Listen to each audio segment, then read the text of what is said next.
I've spent so much time trying to figure out and unlock these natural child's passions, and it is innate instinctual survival skills. In my mind, this coding from all of human history, we can look at these innate child's passions and they usually align with a universal survival skill. So like hide and go seek. Exactly. Hiding is a survival skill in that it's a hunting behavior, right? And it's also a survival skill in that you're trying to hide from predators.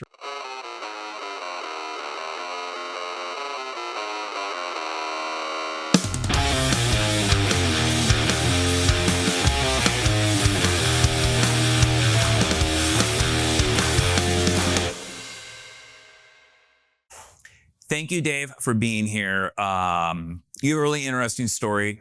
I have some friends. I've actually had some past guests, and their children are part of your program. And I am somebody who thinks I would have benefited from maybe what you offer, right? I definitely was not a fan of school.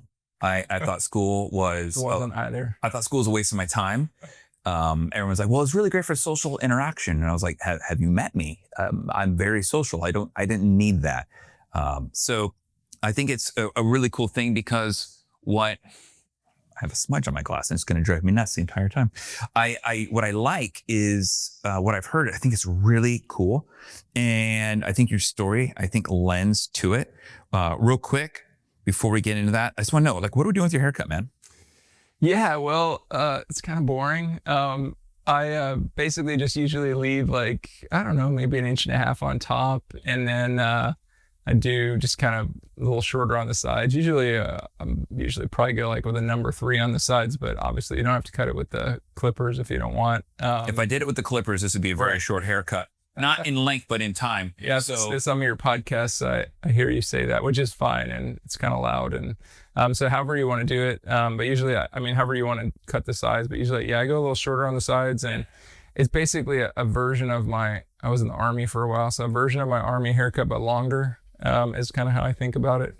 So I'm going to assume that where you get your haircut at is the length you needed to get your haircut at. That's how you knew it was too long. Oh, no. In the military, it was like, if it was touching your ears, then you'd get in trouble. Oh, really? In the Army, oh, yeah. So I had to get it cut once a week, usually. And we go to skin on the sides, and then, probably, I don't know, 1/2 inch on top, maybe. That's really short. Yeah, it was very short. We were in the Air Force. Air Force, you could get away with it being a little longer, but in the Army, I don't know. They just have looser standards, I think. Interesting. I didn't know that. I don't think I would have done well in the military. I don't think the getting told what to do thing would have done well with my metal punk rock background. Yeah. Don't tell me what to do and how to do it. You get used to it, and then you get some rank, and then you get to tell other people what to do. So it's kind of fun. I'm a parent and I get to tell 2 little people what to do all the time and they don't listen. So I imagine that's like on a much larger scale. It's like when people say, do you want to ever own a salon? I'm like, I love hairdressers, but sometimes I feel like it's more like adult daycare where I'm like, you're 35. You should know these things. Why are we having this discussion? Yeah, running a business can be like that sometimes. Yeah, for sure. Which you do. I do. So let's do this. I'm going to put a cape on you. Great. And then I want you to just fill me in on more about who you are, your background, what it is that you do, and what Earth Native is, and why people should find it important. Great. Cool.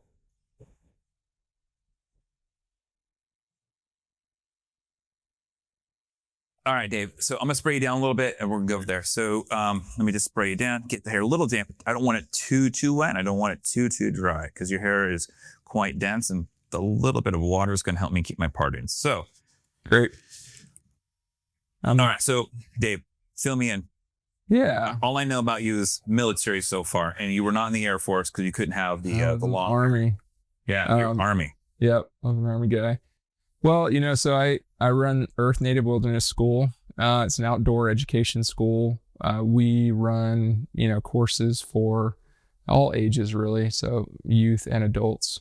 I've been doing this for my whole career since I got out of the military and started running or teaching outdoor education. And I've really been just doing this since I was in my early 20s. And it's really my passion is to help people connect with the outdoors and teach people outdoor skills. I just love it. I think the outdoors is just the place I like to be. And I think it's just really valuable for people to learn old school outdoor skills, a lot of like wilderness survival, wildlife tracking, learning about, plants and animals that live in the outdoors.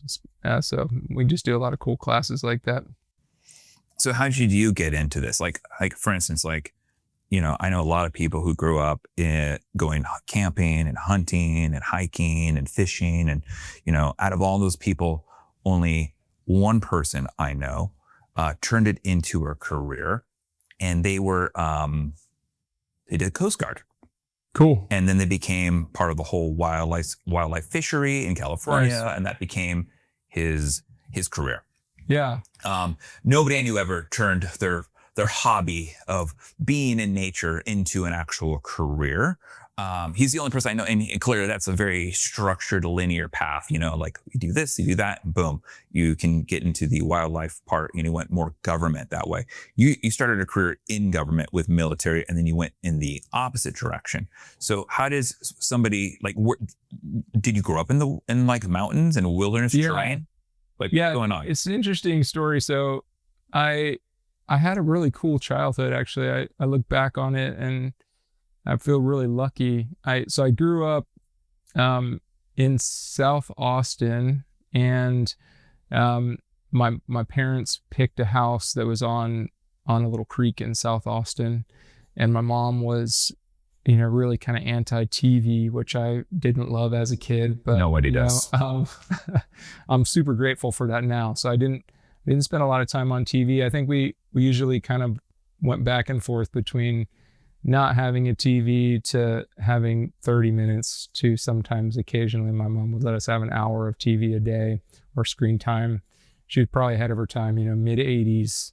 But also, I think I feel lucky to be of the generation that there just wasn't a lot for kids to watch on TV at that time. So I understand. For kids these days that have, unlimited things to watch, Oh yeah.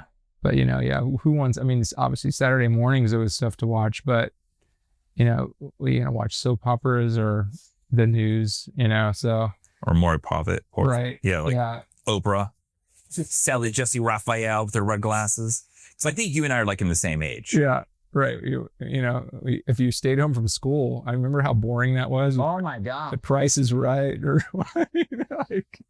But like by your third day of being sick watching The Price is Right, you're like yelling at the TV. Like you're like 7 years old. You have no concept of jet skis or like a trip to Hawaii. You're like, that looked expensive. And they're like, I think it's $40. Like, go higher. You're like yelling at the TV.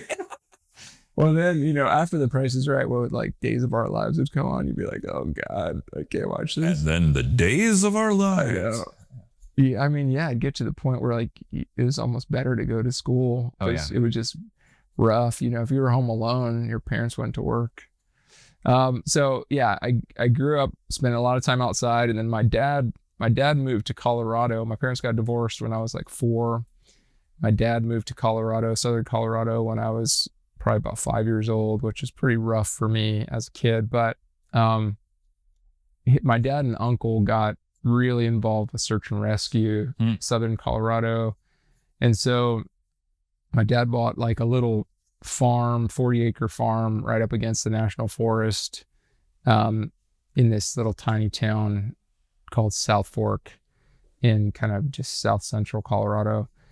And I'd spend my summers up there, and kind of every other Christmas, my brother and I and my sister.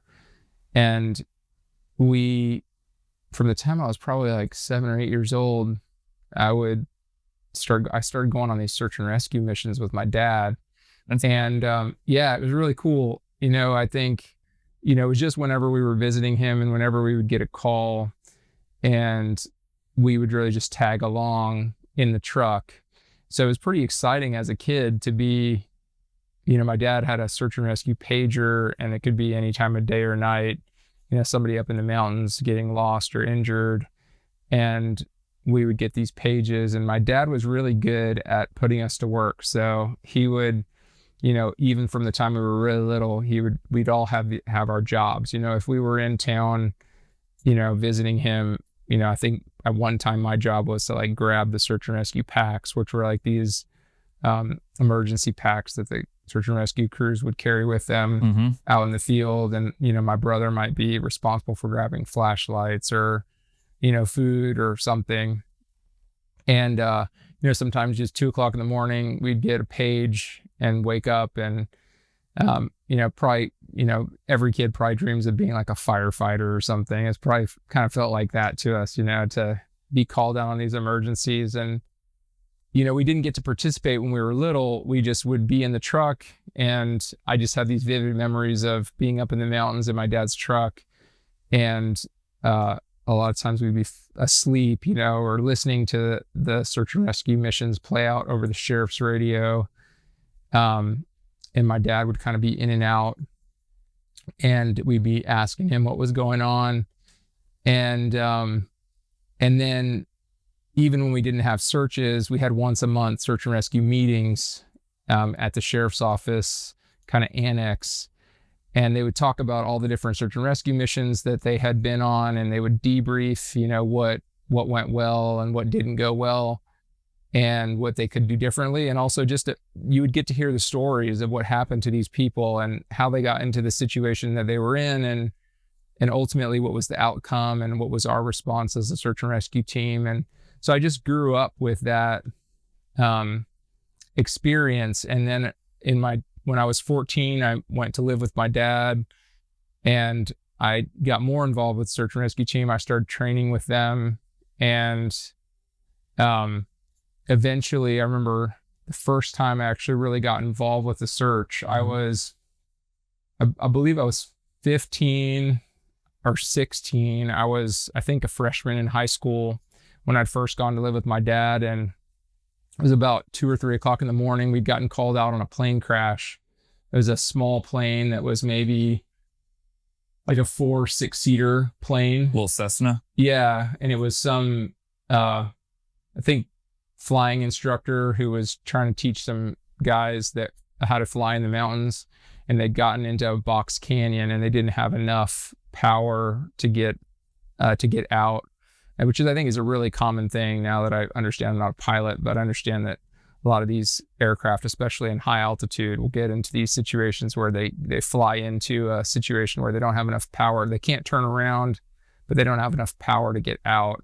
And so that's what happened to this aircraft. And 4 people on board, they went down, and we were searching for them for, many hours. And I think I'd gotten disoriented in the truck, and we were on this little 4-wheel drive road and up in the mountains, and I didn't realize we were really close to the crash.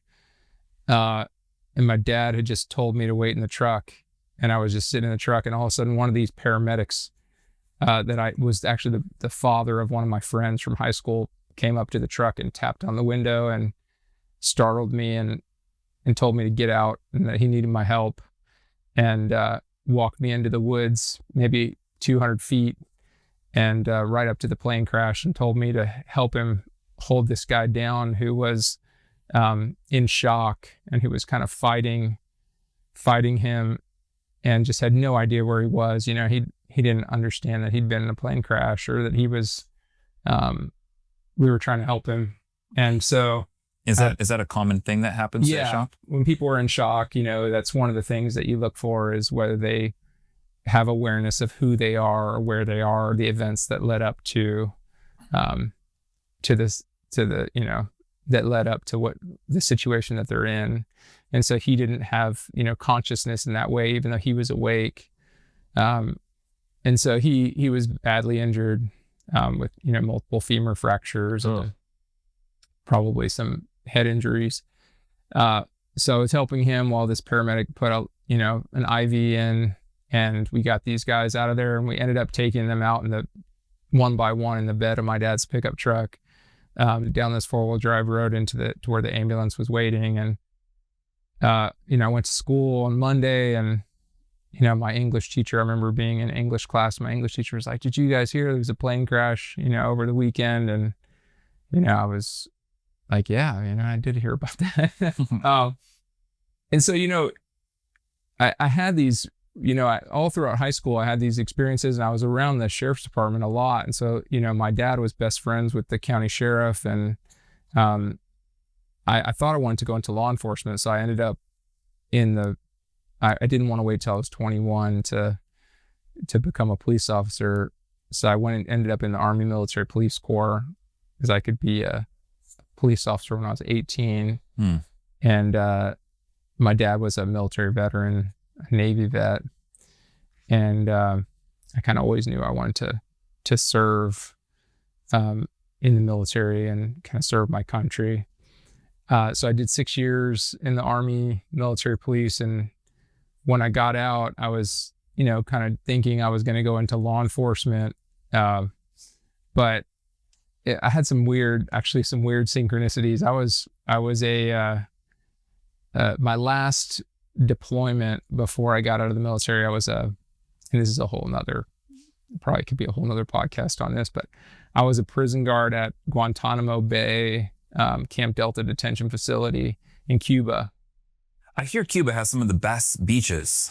No, people tell me like the best beaches are the parts you can't go to, but the water is supposed to be really nice.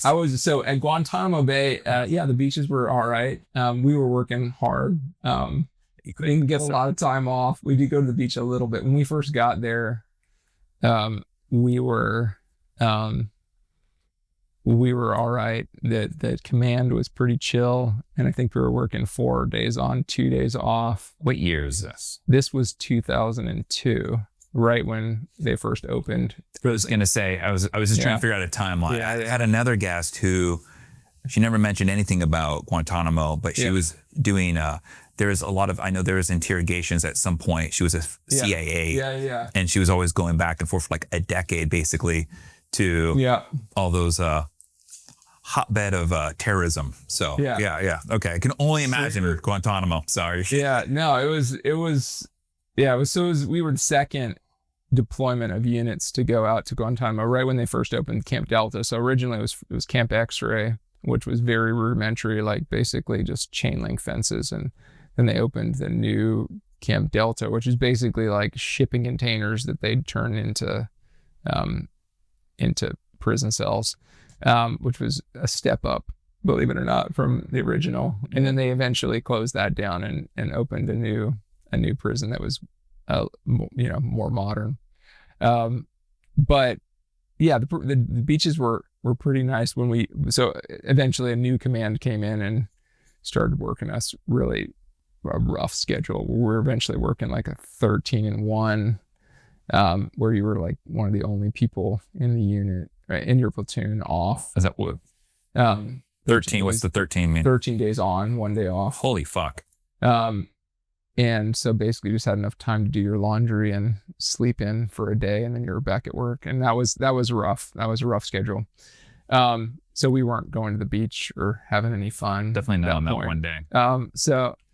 And you couldn't go with anybody because everybody else was working. So we had a little bit of time to explore the beaches when we first got there, and then eventually it was stressful work, and it was a lot. But when I was there, I went on several repatriation missions and missions bringing detainees back and forth, taking detainees back to Afghanistan that were being released, but also bringing detainees back from the prisons in Afghanistan back over to Cuba. And on one of these missions where we're dropping detainees off, we actually didn't have a flight back from Turkey. You always think the military has all their logistics squared away, but they didn't have a flight back from Turkey for us. So we got stuck in Turkey, and then eventually we were back in New Jersey, and we got stuck in New Jersey. And I was in this little town, I was in Fort Dix, and I went to go see a movie, and that movie was The Hunted. And it ended up being the story supposedly based on a true story of this guy, Tom Brown, who was a wilderness survival expert. And he found out he ran a wilderness survival school up in New Jersey. And he ended up, when I got out of the military, instead of going straight into law enforcement, I ended up going to his school. And that school sparked my interest in wilderness survival, and just kind of reminded me about my passion for survival in the outdoors and some of the things that I had learned growing up, hunting and fishing and search and rescue, and kind of really reignited my interest in wanting to become a wilderness survival instructor and an outdoor education teacher. And really just kind of all spiraled from there. I started studying full time wilderness survival skills all across the country. And then I studied for probably 3 or 4 years, and then just became a wilderness survival outdoor educator for both youth and adults, and started, continuing to pursue my passions. And then 2011, started my own school, Earth Native in Austin, back in my hometown. And it's all kind of history from there. So, yeah. So what made you want to do your own school? And with that being said, like, obviously it's your school, but I'm guessing, and I'm using my own experience as a hairdresser, is if I were to open my own salon, there'd be things that I would carry with me from salons that I worked at. Oh, yeah. Great idea. But there's also the other side. There's a list of things like, why are they doing this? I don't understand this. This reduces the fun, or it makes something miserable.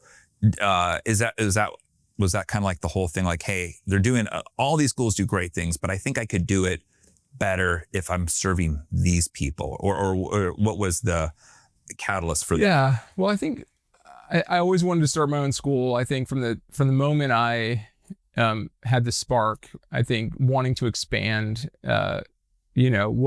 what folks were doing. I think you can only have so much impact just as a teacher. You can impact your students, and I think that's part of it. I think, and just as a teacher, so you can have really strong impacts on your particular students. And I still teach, and I still, teach as much as I used to, but, I still love the direct impacts that I can have on my students. And I do miss that sometimes as I'm kind of sitting in the office, but then, running a school, I can, like, this didn't exist in Austin before I came here. And having the opportunity to expand this into another area and another region. And then also, there are the pieces that, I have my own spin on things. I mean, I definitely take a lot from the mentors that I learned from. And then I also just, I don't agree with everything other people are doing, and I have my own way of doing things. One of the things that I feel we do really well is we make outdoor education accessible to everyone. We do not dive into, any, kind of popular culture ideology or, politics or anything like that at our school. I think we're welcoming to everyone, and I think we do a really good job of, I think nature education is for everyone. And it doesn't matter what your background is or where you come from. And we get a really diverse group of people. I teach some wildlife tracking classes that, we'll get, really conservative, oil guys there, and some more like Austin, like liberal folks, and they're all in the same class together and mingling with each other, and friendships form. And I love it. I love those opportunities for people to be humanized and come together in common relationships in the outdoors. And I just think there's so much polarization. I'm the kind of person that I can really empathize with wide ranges of people. And I find it to be a real shame when other organizations essentially kind of side with with one specific ideology or kind of put themselves in a box. I don't think that's smart. I think the outdoors is for everybody. The outdoors doesn't have a political position. It's fucking nature. It's exactly. The thing is, so it's funny because like you're talking about nature and how it's like it is for everyone. It reminds me of this old joke that Demetri Martin said, and he said, swimming is the only sport that will kill you if you don't play it. Right? You don't play golf, you live. You don't play baseball, you live. You don't play the game of swimming, you drown. And it's because you're doing a sport that is interacting with nature, water, oceans, rivers, streams, right? And so swimming is a very vital part. If you're going to be outdoors, you need to learn how to swim. You also need to learn how to climb, because you never know if you need to climb a tree. You never know what you're trying to escape. But bears can climb trees, so good luck with that one. But wild boars, you have a chance of running and jumping and climbing. You'll be fine with that. But it's like, it doesn't matter where you sit politically or in sort of like worldview, swimming is swimming. Yeah. And that's what I'm getting at. It's like, outdoors is outdoors. Yep.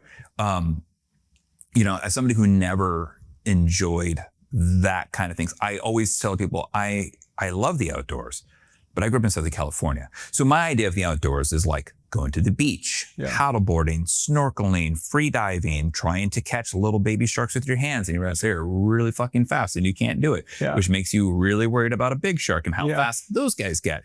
So like that's my idea of the outdoors, but the idea of like getting dirty and a camp in a tent, I never did any of that, and I think it's cool because like, do you offer like so what is it that you offer? Like the courses, like, so let's say somebody's like, this sounds interesting. I want to get my child involved in the outdoors. I want to get them away from the screen. By the way, the screen usage topic is a very relevant topic in parenting and also in school. There's some really interesting data. There's this guy, he was a teacher turned neuroscientist, I believe, a neurophysician or something like that, out of Arizona. I forget his name. God, I wish I remembered his name. But he was saying that ever since we've been able to do 100% screen use for children in education on a public scale, we've now plateaued and then dropped. And it's not just in America. It's like 80 first world countries where now the education, this generation is not going to be better off than the previous generation. And they said it's once we went to 100% use of screens, like a 1-to-1 ratio, where they're able to do all this stuff on the computer or a laptop or Chromebook or whatever they are, is that the test scores are showing that it's not good, right? Yeah. And then everyone now has been saying like, well, we need to get them off screens. Well, what do you supplement the off screen with? Like, how do you keep them engaged in learning? And so this is where the conversation as a parent, you hear, well, we need to do Montessori, we need to do Waldorf. Like these are the schools, the not part of your classic public education, not your classic like private education, but it is private, but it's a different type of private. What I want to know is, where does your school fit into this extra education, and does it take over? Does it completely replace those educations, or is it more of like a supplemental education? Well, that's a great question. So we pretty much offer a little bit of everything. So we do a lot of work with, during the school year, we do a lot of work with homeschooled kids and kids that are in private school that have availability during the week. So homeschool kids obviously have availability, and their parents have a lot of flexibility with their schedule. So we have probably about close to 400 kids that come like once a week to our programs during the week, during the school year. So some of them come once a week, some of them might come multiple times a week. Most of our programs are set up for once a week. So it's a supplement. We do a lot of like outdoor education curriculum. So 100% of our programs are outdoors. I always say like the best you might get is a roof over your head, like an open air pole barn with a fire pit underneath. That's as close to indoors as any of our kids might get. Some of them don't even have an indoor space necessarily at their programs unless they're going into a bathroom or something, which I think is excellent. I mean, there's a whole nother element that we could talk about just the grit that comes with dealing with different weather conditions, which I think is a really amazing element. Let's talk about that. Because you brought up, I mean, that's perfect. I mean, and I'm gonna say this, and it's gonna sound kind of harsh, not to you, but to somebody else, is do you feel that as a parent first, and then, or maybe as an educator first, depending on which cap you want to go with, that kids are not having the grit that you and I had because we were forced to just kind of like fend for our own creativity and stuff like that. Like I think I would have been glued to an iPad if it was allowed. Right. I mean, I had a TV and I had Nintendo. But we all would have been. I mean, they're designed to be addictive. Totally. But do you feel that this use of screen is almost like in a way of like we're forever perpetuating coddling? We're not letting them grow out of this toddler where we're like monitoring them into like being bigger kids and eventually young adults and then eventually adults. Do you feel that that's sort of delaying the maturity when you take this down and you put them in the world? Do they collapse or do they like grow? Yeah. Like that's what I'm thinking. I think they collapse. Yeah. Well, I think there's a big, it's hard to qualify exactly what's going on, but I think if we want to look at it in simplistic terms, I think we might think about it like the bigger comfort zone you have, the happier you'll be. You know, like let's just say that you're only comfortable between 70 and 72 degrees, and you're only happy when you're within that range. You're going to live a pretty miserable life because you're going to have very limited spaces where you're going to be comfortable. You're going to not want to leave the house. You're going to be like, like you're going to just be like very confined in your life. You're not going to want to travel to crazy cool places. You're going to miss out on that. You're going to miss out on so much. So the kids in our program are experiencing Texas weather in all seasons. They're outside in the rain, and they're having fun amongst a community of other kids. And they're learning that it's okay to be hot, to be wet, to be outside, and they're expanding their comfort zone. So they're okay and they're happy and they're having fun outside in, 40 degrees and raining. They're by the campfire, and they're also having fun outside when it's 102. And kids are really resilient. They're very adaptable. They're being told that it's okay. They're learning how to take care of themselves in those conditions. And so if we want to look at it from a very simplistic view, think about how that changes their worldview and their outlook, and how they now are able to be like, hey, it's cool. I'm okay. Not only, I'm sure they're getting so many other benefits, just physical health from the physical activity.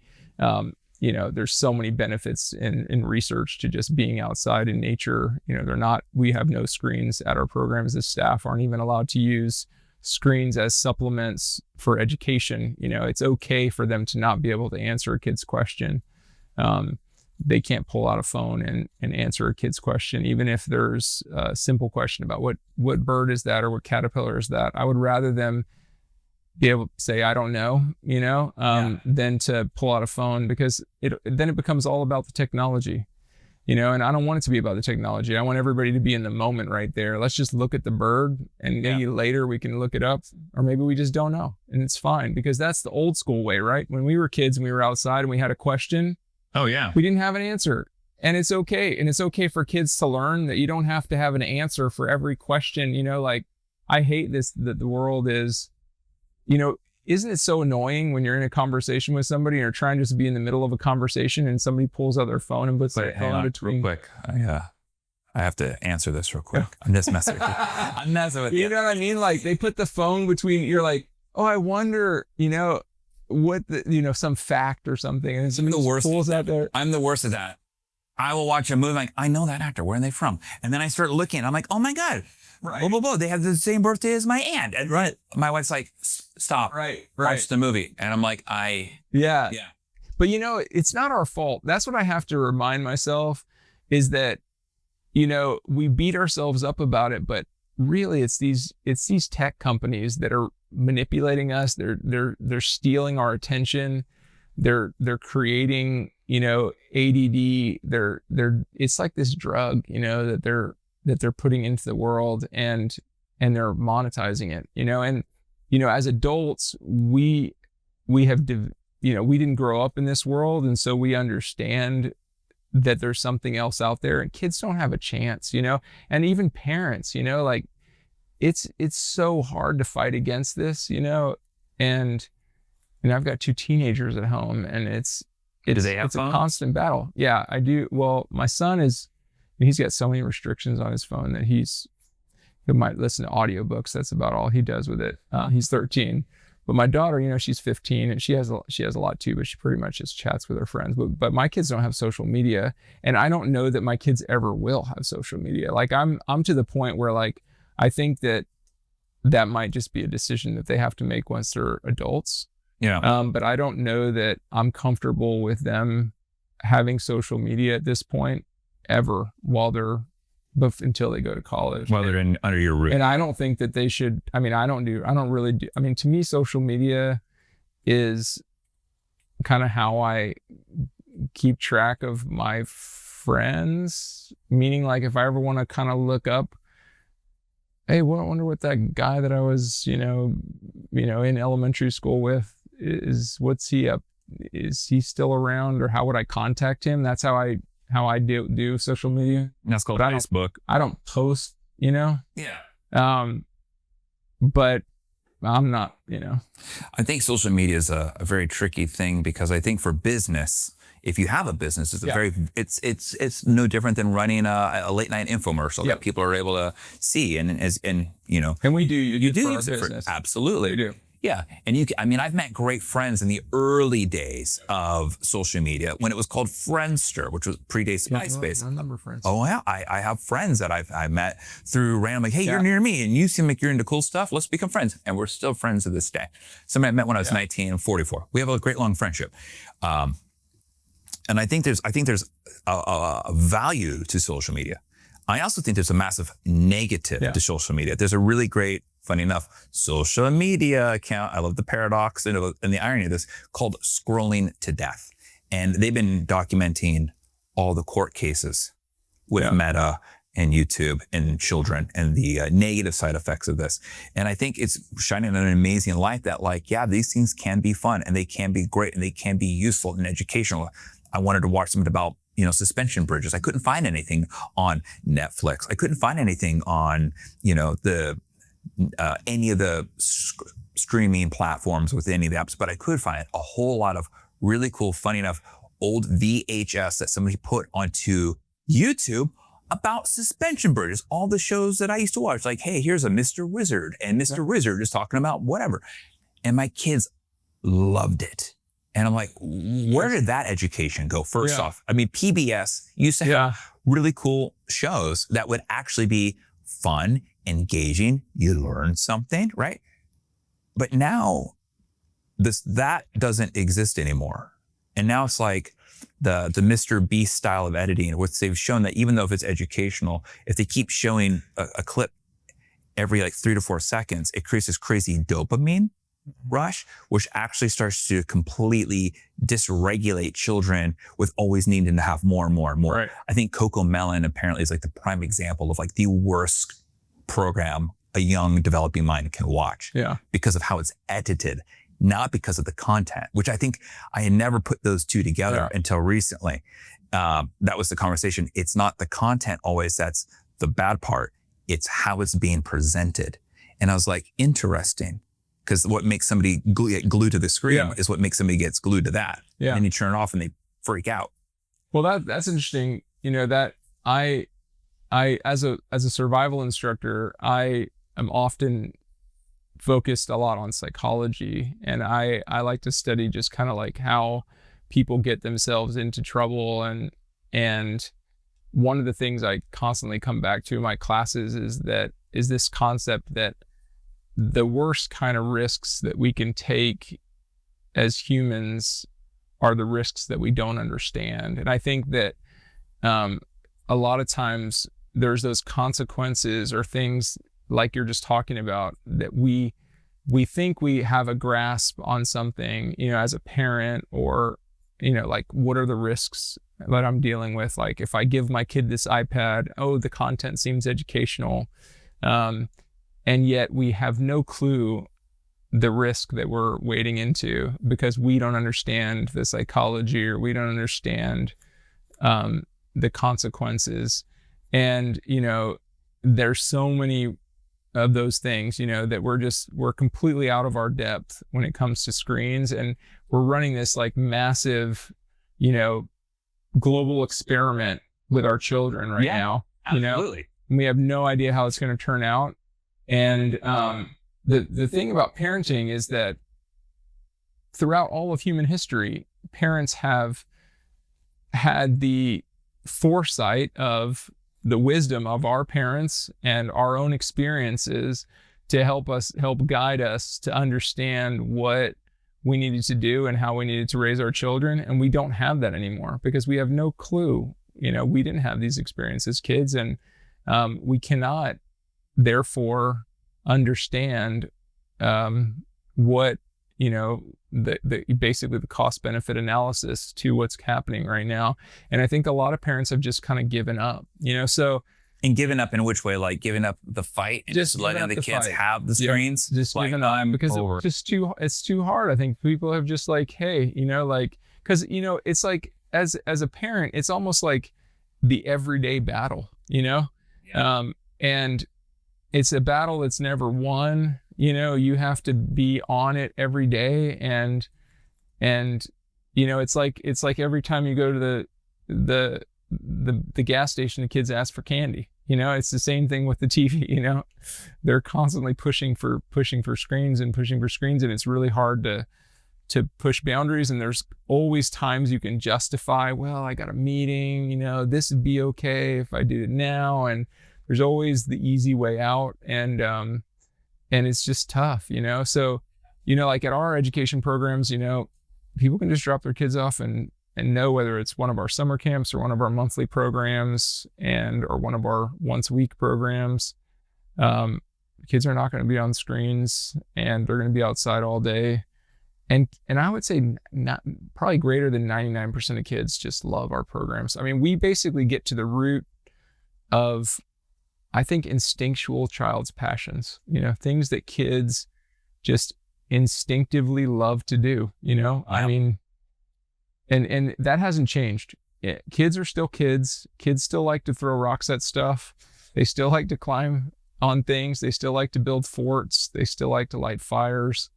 They still like to roast things over the fire. They still like to find local edible plants and taste them. I mean, it's basically like primal desires at that point, which would support, the idea of us being hunter-gatherers and moving into more formal civilization, modern, the Fertile Crescent, and now we have all this other stuff, right? But like, those are just all primal desires to eat, to play. You need fire. I mean, fire. I mean, everyone's like, why are kids obsessed with fire? I'm like, well, think about it. Fire was the greatest gift for humans. It allowed us to see at night, stay warm, and cook food, and protect ourselves against wolves and bears and stuff like that. So, I mean, it's not a surprising thing that kids are obsessed with fire. I think we look at kids who are obsessed with fire and go, they are going to light a whole neighborhood on fire. And I look at it like, that very well could be. Or is it just a primal desire to do that? Well, and I agree with you. I think because I've spent my whole career trying to study what are these child's passions and how do I tap into it? Because, we use inspiration as what I consider like the fuel to drive learning. So we're not a traditional school in the sense that we're no spelling bees.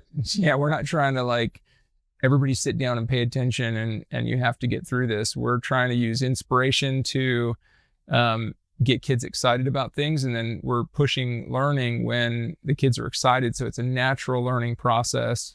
And if kids aren't excited about what we're trying to teach them in that moment, then we just shift gears into something that they are excited about. So the natural child's passions are really that spark or that inspiration. So I've spent so much time trying to figure out and unlock these natural child's passions. And it's exactly what you said. It is innate instinctual survival skills. So that is, kids are learning to become adults, and they still have, in my mind, this coding from the last, from all of human history. And we can look at these innate child's passions, and they usually align with a universal survival skill. So like hide and go seek. Exactly. Hiding is a survival skill in that it's a hunting behavior, right? And it's also a survival skill in that you're trying to hide from predators, right? So building forts, that's shelter building, right? Learning to build yourself a shelter. Cooking, right? Fire, those are all survival skills. Throwing rocks at things, that's hunting behavior. Projectiles, any kind of projectile. Catching lizards and catching things is foraging behavior. And hunting, right? I mean, foraging is hunting, but but I mean, edible plants, medicinal plants. These are all really just instinctual, survival skills. Any kind of thing that adults do, kids are usually interested in, right? Replicating, modeling behavior, right? Modeling behavior. Yep. So those are all child's passions, and we can just assume. So we can take, a lesson that kids might not be excited about. Let's say we want to teach kids about tree identification. Ooh, how do I make that exciting? Because now, totally, I'm hearing snooze fest. So right, yeah, totally. So it's like, we're gonna walk around and we're gonna talk about how to identify trees, but we could just turn it into a child's passion. So let's just say a great idea would be, well, let's figure out how tree leaves burn, right? Let's do an experiment. Experiments are a child's passion, right?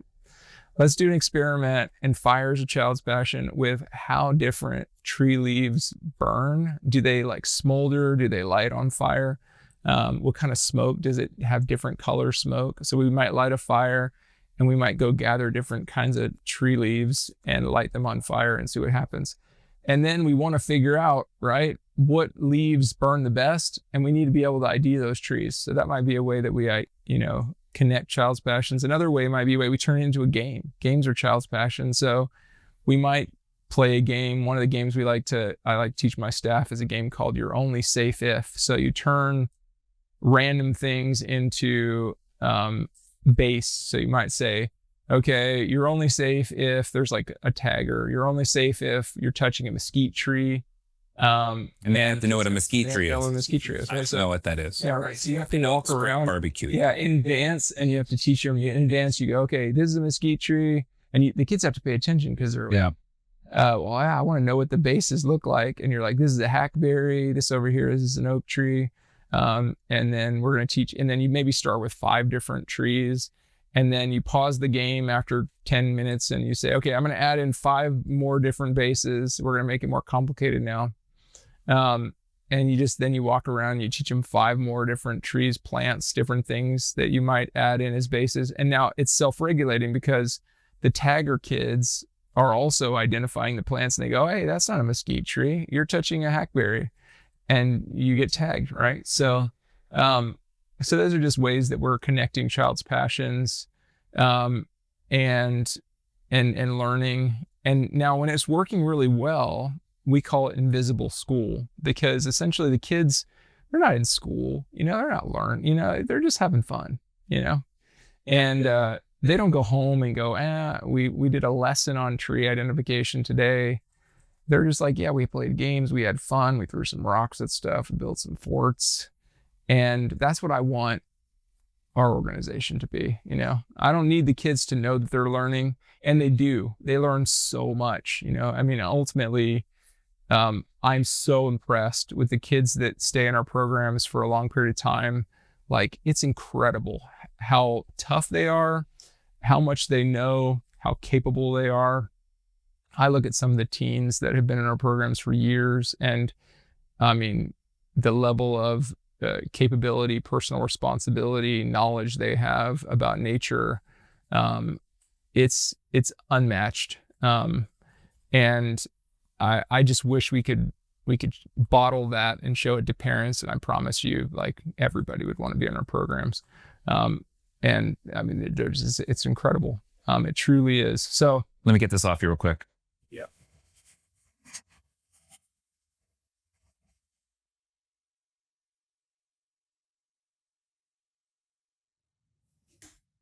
Haircut's looking good. That was the goal. Yeah, I'm going to clean all this stuff up in a little bit. I was going to ask you, is there like an age limit? Like, do these kids start and do they like, what's the phrase? Like age out of it? Yeah. Of the programs, not the desires and fun. I mean, clearly there's an entire industry built about people who like camping. I went looking at tents one time and I never knew there was such luxurious tents that just use air and they have stoves. And I was like, it looked like it took a whole day to unpack it, but they have all these compartments. And I looked at the price and I was like, out of my league. I'm not going to buy a $4,000 thing for the off chance I feel inspired to go camping. I might as well just get a camper at that point, right? Well, I don't know. It looked pretty cool. I mean, I think there's this idea of like being, of course, they're all showing these things in snow, which we don't have here. And I'm like, I would go camping in the snow. That sounds fun. It is pretty cool. Camping in the heat. Yeah. That does not sound fun. You got to camp in Texas in the winter. That's the time to camp out here. Where do you camp in Texas in the winter? Like, where do you go? State parks are great. Texas has some amazing. Well, there's like, I know there's like Bend, but I mean, Teeny Falls, but like, there's amazing state parks in Texas. You're gonna have afterwards. You're gonna have to tell me. Yeah, for sure. We can just get on the Texas Parks and Wildlife website, and there's great resources for looking into state parks in Texas. There's some amazing public state parks in Texas, and now they do book up, so you do have to kind of be on top of it, but there's some gorgeous. I was surprised about that, like the whole camping thing, because one time I was looking at maybe like do a camping at the beach thing in California, and I was like, wait, I thought I'd just be able to pop in and I didn't realize, like, again, there's a whole culture I had never knew existed of just like people who really love camping. Yeah. Like I know it's there, but it didn't hit me until I tried to book something. I was like, full. And like the only time to do it was, I'm like, well, that's not when I want to be at the beach. Like not in mid-December. Yeah. The beaches. Yeah. So yes, as far as your question goes, kids eventually age out when they aren't kids anymore. It's kind of tragic actually for the kids we have some kids that have been in our program since they were like 5 years old. And when they do, we're getting some of those kids that are aging out at 17. And it is kind of sad because just give them an internship. So we have adult classes too. So we basically have something for everybody. We have, forced preschool that starts at 3 years old, and that's the youngest.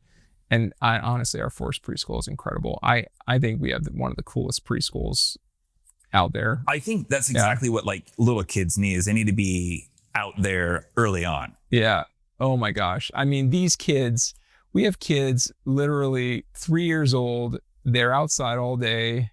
And I remember when we first started this forced preschool, I mean, my kids went to an outdoor preschool, but before we started our preschool, and we started it the year after my kids got to preschool. And I was super bummed that my kids had just left preschool. But the first year we started, I think we had like 8 kids in the first class. And I want to say that one of the first days of class, first weeks of class, it was raining super hard. Or no, it wasn't the first week of class. It was kind of a winter day, I think, maybe a couple months in. And it was raining and it was cold. And I was worried about them. They did have a little classroom. They have this like little round earth bag, which is like kind of a natural building classroom. And it was pretty cold outside. And I was like, these kids are like 3-4 years old. I'm going to go over there. I bet they're going to all be huddled up in the classroom. And they were all outside, just running around. And they were just having the best time. And they were all perfectly fine. Teacher was out there with them. They had the space to go inside if they wanted to, but they were great. And I just realized kids are so much more tough and durable than we think they are, Well, they haven't been instructed to be fragile yet. Exactly. It's like, It was like when you're like, what it's like, something I have to remind my kids. I'm like, people are like glass. They can break. And sometimes you can't put yourself back together, but they don't know that. Yeah. They don't understand that concept until they get older. So this idea of being young and fearless, when you're 19, you never think about retirement because you're young. You don't have that to go. So it's not surprising that like toddlers, 3-4 years old, are just running around like having a fun time. I mean, how many times have you seen your children when they were younger? They jump in the pool, they jump in the lake, and you're like, "How's the water?" Like, "It's fine." And you jump in, you're like, "Holy, this is freezing. This is not fine. This is not relaxing." But to them, it is. It's because they don't know the difference yet. Right. Yeah, they haven't been told that it's not good. But you even have those cultures. Like when you go up into like the northern European countries, that the whole culture has decided that that's fine. Like Finland, like they're all about like being outside. I'm envious of that. Yeah. We go to Barton Springs and here in Austin, and we're like, oh, it's too cold. But yeah, I'd be psyched to jump into winter water in Finland and be like, this is awesome. Sounds cool. But the preschool is amazing. Those little kids now, like literally those kids are like lighting fires with ferrocerium, ferrocerium and steel strikers, and just getting introduced to like wilderness skills when they're 3-4 years old, and they're starting on training with learning like rudimentary knife safety with they use like dulled down knives, so they're not sharp yet at that age. We start kids at 5 years old with knife carving and safety. Right there, I gotta pause you. That sounds like it'd be dangerous for somebody who's maybe like a helicopter style parenting, right? Yeah. But I remember seeing some clip. I'm trying to remember who posted it. It may have been Joe Frost, Super Nanny. She posted something. It was like a clip of Jordan Peterson. Yeah. Talking about how kids need like dangerous, safe play or something like that. It sounds like that's sort of the world. In like, am I wrong on that observation? Is like that kids need this quote, like dangerous play, but like, to be safe with it. And are there any like studies that show that, that translates into different kind of behavior as adults? Because like, that was the first thing I thought. I'm like, oh, that's interesting. And then I look at back all the things I did, BMX biking. I did all this. I had a concussion when I was 7 because but my parents allowed me to do all these things that I think back now. I'm like, man, that was a wild time. And then it was like, it was the 80s. And I'm like, of course it was. Yeah. Well, I think you're right. I think that kids, or maybe Jordan Peterson is right. I do think that age appropriate risk taking in childhood is really critical. And there are studies that I have read that say that kids really do need age appropriate risk taking in order to create and understand what is appropriate risk and how to manage risk as adults. So ultimately, I think we develop the understanding of appropriate risk and consequence through that understanding our limits. And kids really have to be able to push those limits in a safe way, but in an age appropriate safe way.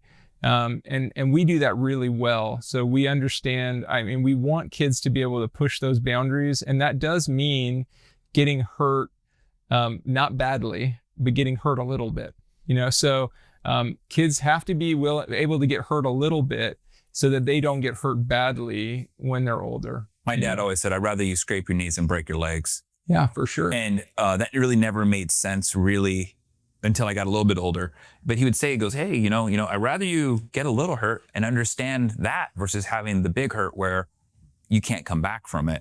And I started saying that to my kids. I go, I'm okay with you scraping your knees. I don't want you to break your legs. So like, please remember, there's a reason for these parameters of safety. Like you can go jump off the curb and all that, but just remember, if you don't land the right, on your bike or your skateboard, there's a consequence. Yeah. Yeah. And the reality too is that every child pretty much has access to knives. And people don't realize that, but every child who can reach the counter in a kitchen can get their hands on a knife. And we teach, really practical knife safety. And I've taught, our programs have taught knife safety to probably tens of thousands of kids at this point. So over 10,000 kids, I would say, over the last 15 years. Cuts they do happen. They're generally really minor. Not every kid cuts themselves. I mean, I would say everybody who uses a knife will cut themselves at some point. I mean, These are two knives, really. Hair knives. Right. Yeah. Every person will cut themselves at some point using a knife. It's a reminder of how to properly use a knife. We hope that we don't end up getting stitches or something like that. We occasionally will have, every now and again, we'll have a kid that needs to go get, something glued closed or a couple of stitches. The way we teach knife safety is in such a way that we, pretty much eliminate, as long as kids are, following the rules. If you're following the knife safety rules, you really can't cut yourself. But when you violate the knife safety rules, you can, cut yourselves in a minor way. That seems logical. If you don't follow the rules, that's usually when things happen. Right. But even experienced people, you make a mistake and you break a rule and you cut yourself. And I haven't cut myself in a really long time, but even when I do have cut myself, 5-6 years ago, I can always look back to, that was really dumb. I shouldn't have been, aggressively cutting open that plastic package, or whatever I was doing. Oh yeah. I should have used the scissors for that, because that was a better tool for that job. For the job. Yeah. Right. And yes, dressing helicopter parents, I've learned over the years that our program I think it's probably the right fit for every kid, but it's maybe not the right fit for every family. And I'm okay with that. I think that every parent is not going to align with what we do. And I'm at the point in my career where I'm okay with that. Like we provide an incredible service to children. And if people don't align with what we do, then they should go find something that does align with what they want, You said homeschool earlier. Have you noticed a bigger increase of the homeschooling group? And I'm just wondering, because I feel like I hear more parents talking about, I wish we could go homeschool, but we can't because of the time restraints, or we can't have them at home. We have to go to an office, right? So there's a lot of logistical pieces, and like they want to homeschool, but they also maybe don't have the finances to go to like a private school too. So they're kind of stuck in this, like their only out source is public school. And they all talk about sort of how they've lost faith in school, at least the school that they remember and the school that their kids are going to. And I just saw a statistic recently that like the year Carter created the Department of Education, we're number 1, and now we're like ranked like 48th or 49th as of today, as of this year. Maybe the data was from last year, but either way, I don't think we rose back to number 1 in that period of time. It does seem to kind of coincide with things that when I talk to different clients and I talk to, and they talk about their families or their relatives and friends who are considering homeschool as an option, where when I was a kid, I was born in 82. If you were homeschooled, it was like a very fringe, odd thing. It was really only reserved for the ultra conservative religious zealots out there. And now it's not that. It's just people who want to do schooling that they feel is going to be benefiting their kids. So like that stigma has worn away. And I'm just curious if you noticed that there's been more homeschool enrollment now that you've done this, and do you think it's just due to awareness, or do you think there is a slight push of people wanting to kind of like go that way? Yeah, it's a good question. I'm probably not fully equipped to answer. I mean, my business model has basically just kind of been slow growth through demand. Yeah. And our demand has increased exponentially, over the last 15 years from, couple instructors the first year we ran programs to, like I said, close to maybe 400 kids in our programs, whether that's a result of increased homeschooling or also just a result of us growing, probably a combination of both. I worked homeschool programs at another school that I worked at in Seattle the Seattle kind of greater Seattle area before I moved back to Austin to start the school I'm at, or, Earth Native. Mm-hmm. But, my own kids don't homeschool. I didn't know a whole lot about homeschool before I started working with a lot of homeschoolers. Mm-hmm. And I think that there's some I mean, homeschoolers are not monolithic. I think I think that that's what people need to understand. I think that there are, there's a good way to homeschool, and I think there's a bad way to homeschool. I think sometimes people that don't homeschool, they probably picture a homeschooler, a lonely kid sitting at their kitchen table, with a parent who's just like kind of putting a book in front of them or sitting a computer in front of them, and they don't have any friends and they don't have any contact with the outside world. And most of the homeschoolers we work with are really involved in a ton of different homeschool co-ops and activities. And I think that's partly just the nature of people that are signing their kids up for our programs are looking for really neat extracurricular and enhancing activities for their kids. And so I'm certain there are people who are out there, homeschooling poorly and isolating their children, but there's also so many cool community opportunities. And there's actually a lot of parents out there that homeschool that the parents themselves aren't actually really teaching their kids. They're just involved in a lot of like different community things throughout the week, where they're just taking them to alternative homeschool co-ops and alternative programs like Earth Native. And you had mentioned earlier, you were kind of, and I didn't really answer this, just where does Earth Native fall into that? We teach a lot of environmental, what I would consider like environmental science, like natural ecology and wilderness skills and outdoor skills. And I consider it, kind of a hands-on supplement to modern, traditional education. We do not teach the traditional skills of modern education. So it's by no means a replacement for schooling. We're not an academic in that way. I mean, kids do learn a lot. They learn like tons about the animals and plants of Central Texas and, how those systems interconnect with each other and wildlife tracks. And, they learn to craft things with their hands. And I think all those skills are incredibly valuable, but they're not practicing reading or math or learning history or anything like that at our programs. We're not a traditional school in that sense. Yeah. I mean, but those are also like I think those experiential programs are the ones that you also learned the most and paid attention to when you got into like high school. For sure. Like all the people I knew who took not welding, but they took auto, which I don't even know if even is a thing now. But once they got to understand that, it was also like the catalyst for them they got to discover more of who they were. Yep. Because they were involved with their hands. And I think, and as somebody who's biased of working with their hands, I think the more you can get hands-on experience, no pun intended, but like it really drives new passions. Like nobody would ever known, oh man, I like this because if you read about it in a book, that's one way. But I always think of Mike Rowe. You familiar with Mike Rowe? Yeah. I think he's great. I do too. I think he's amazing.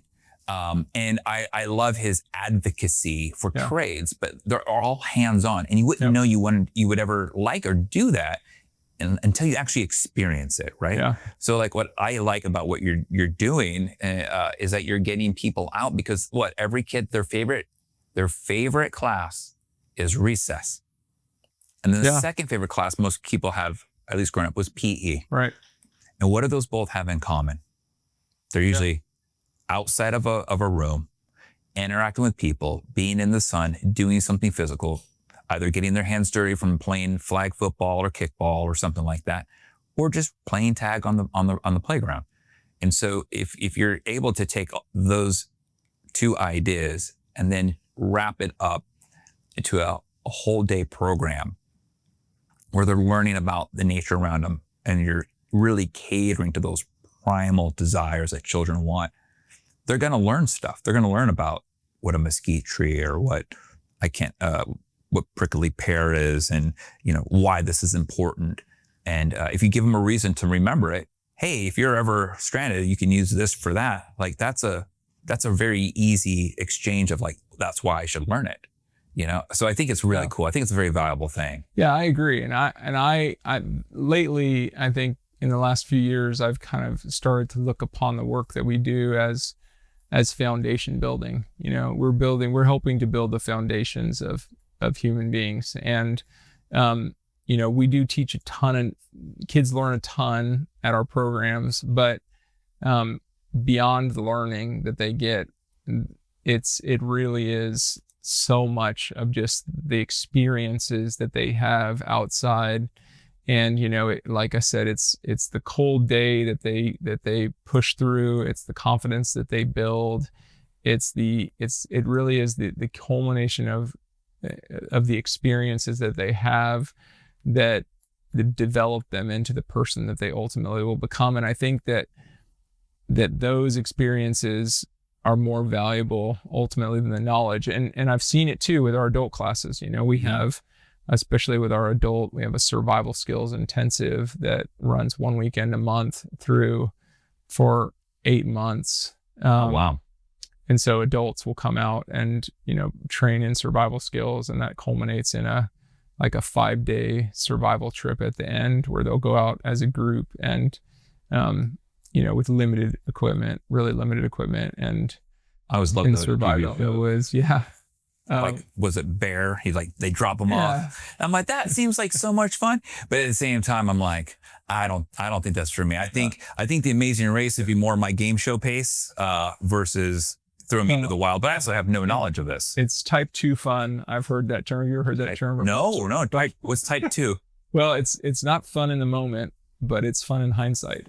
Oh, I have lots of experiences that are not funny in the moment, but when you're retelling the story of something disaster that happened, you start laughing. You're like, oh, and remember, then of course this happened. Yeah. I get it. In the moment, it's miserable. Totally miserable. Yeah. But it's the best when you're retelling, because that's when we feel most alive, and also it just makes us appreciate the things that we have in life. And I think that you can't really appreciate what you have until you don't have it. And I think pushing through experiences like our survival skills intensive, where you spend 5 days out in the woods and you have limited gear, you start to appreciate the abundance that we have in the world. Yeah. The food that we have access to, the running water that's clean, even just something as simple as just containers to carry stuff in, and a soft bed to sleep in. And it just brings so much perspective in our lives, and all of the stupid things that we complain about, or all the problems that we think we have, start to realize that they're not as big a deal as we really think they are. How does your program maybe compare to the thing? So what I think is cool is that you could do this on a weekend or whatever. The thing that always pushed me away from wanting to do like a Boy Scouts, Eagle Scouts, whatever the Scouts of whatever it was, was you had to do all these things to earn stuff. And I don't like that to me is a little too competitive for my liking. Yeah. I'm not very competitive. I could care less about what somebody else does. I only care about how I perform. It's an only child thing, I believe.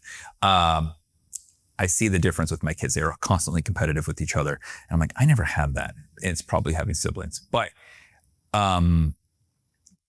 where I was going with this is that I just didn't like the idea. Sometimes you just want to go learn something, but you don't want to have to do all these other things to get the little badge and the symbol and all that. How does your stuff work? Is it like a complimentary? Is it something different? Is it for people who want adults who maybe grew up in that system? I was talking to somebody recently, and they said that they thought about getting their child into one of those programs, and said it just really wasn't what they remember. And they did, and I think they grew up in Montana, so they're like, oh man, we were right here to the campfire. And then they're they went to one of these things, they were 7 feet away from the campfire, and they said it just didn't have the same grit. For the Scouts? Or when I say Scouts, I'm not talking about one particular, because I don't remember which one he was, but I'm saying in general, I've heard people say that they thought about doing it, and it just wasn't what they remember as a kid. Yeah. And I'm talking to all men in their mid to late 40s. So I think we all kind of have a very similar upbringing of kind of come home when the lights come on outside. Yeah. Well, the challenge, first of all, as an outdoor educator and environmental educator, I will say that I'm incredibly grateful for any and all organizations that are attempting to push kids into the outdoors and teach them those skills. I think the challenge is that if we can consider it just like that type of human knowledge, is fading. If you think about the scouts, of our generation, right? They're run by parents, right? And they were run by, I guess, parents who grew up in the 40s when we were kids. Oh, we're very different. Right. And their parents had gone through the Great Depression and had taught them, so now, a lot of the parent volunteers, just a lot of the just knowledge of the parents is really fading, and there's just less and less people, so each scout troop is different, and some of them might have extremely skilled people at the helm. And so if someone's interested in getting involved with scouts, I mean, they could just certainly just find something that fits. Yeah. But Earth Native, we have the luxury of not, we train our staff in-house, and it takes a long time to train up folks. And, I've been doing this work, my whole life really. And then since I was a kid, and then it takes our staff usually, a year or two to really get pretty good at, a lot of the things that we do. And it takes, to train up an adult educator, a lot of times they have to work 5 or 6 years in this field to get pretty decent at the skills to be able to start teaching adult classes. So there's a big learning curve. And I think there's a lot of challenge to, it's not something you can just learn super fast and then start teaching it. You have to have a lot of practical experience. And there's just not a lot of places to learn it anymore. So it's a big challenge. Yeah. I mean, I would never have known where to do any of this, but now if I want to learn how to survive, come to Earth Native. I could do that. I could sign up and go. I could do that. How we doing? Everything good? It's looking great. Yeah. I don't think we need to go any shorter, man. It's looking right about a 3. Love it. Yeah. How's the top? Looks great. It's perfect. My wife will love it. Perfect. She told me not to come home with a bad haircut, so that was my mission. Mission accomplished. All right, let me get this off real quick.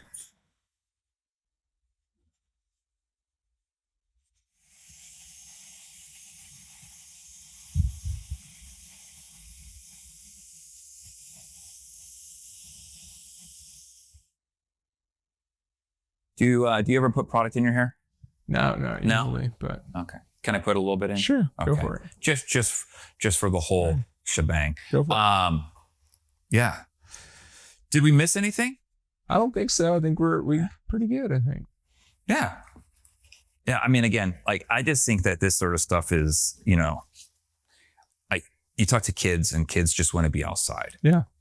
If you let them get outside long enough, like, they have to kind of like get through that initial, like, what is it? That addiction of needing that screen or that digital, blankie is what I call it. It's like they can't go anywhere without their iPad, I had a client ask me, they said, what's one of the greatest things you could give your kids? And I said, boredom.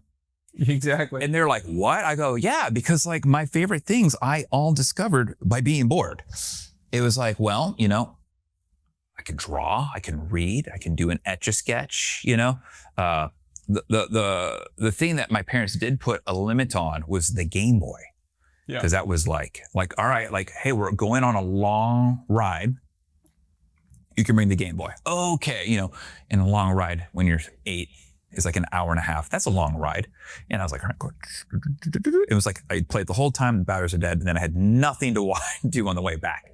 But then that boredom is like, you start listening to music, you start like reading books or coloring or whatever. It's like, those are all things, especially when I hear teachers as clients say that they have kids entering school that can't hold a pencil. Oh my gosh. And I'm like, oh my God, that easy fix. They have an iPad. There's this thing called Freeform. Yeah. Give them the digital pencil. Yeah.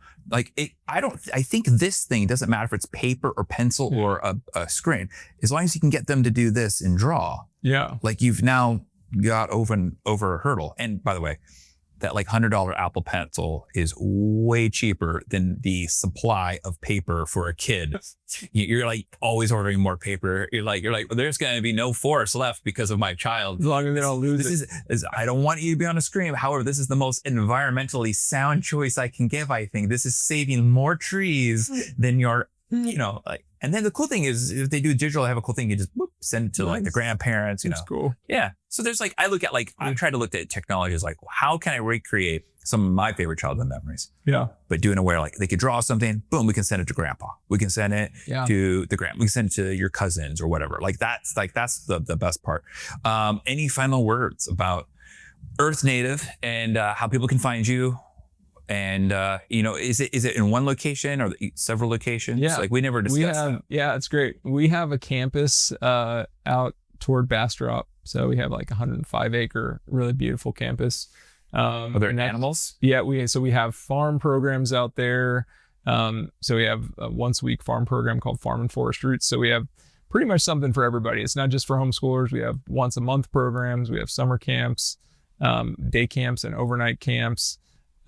We have, weekend classes for kids. We have weekend classes for adults, wildlife tracking, wilderness survival, all kinds of different crafting classes. Folks can find us on our website, earthnativeschool.com. We have a newsletter, or not a newsletter, but like a mailing that we send out every now and again if you want to sign up for info on just like upcoming classes and things like that. And like I said, starting at 3 years old up to adult classes. Folks can just check us out. And if you just want to stop by and check out a class, sign up on our website. We run programs in, Bastrop, Austin, and then just adult classes in Bastrop and kids classes in Bastrop. And then we run kids classes in Austin, Dripping Springs, Georgetown. So we're kind of all over that kind of covers the region, central, north, and southwest part of the greater Austin area. People say Austin. I'm like, where are you? Like, well, I'm actually in, Georgia. I'm like, that's not really Austin. It's a whole, I don't even think it's even Travis County at that point. But yeah. So we're kind of just all over the area, and we got a little something for everybody, and love to see folks at classes. And my whole passion in life is just helping kids to get excited about the outdoors and learn some cool old school skills. And kids love it. We love kids. And we'll keep doing what we're doing. Cool. Thank you for stopping by, man. Yeah. Appreciate it. Thanks for a good haircut. Later. Yeah.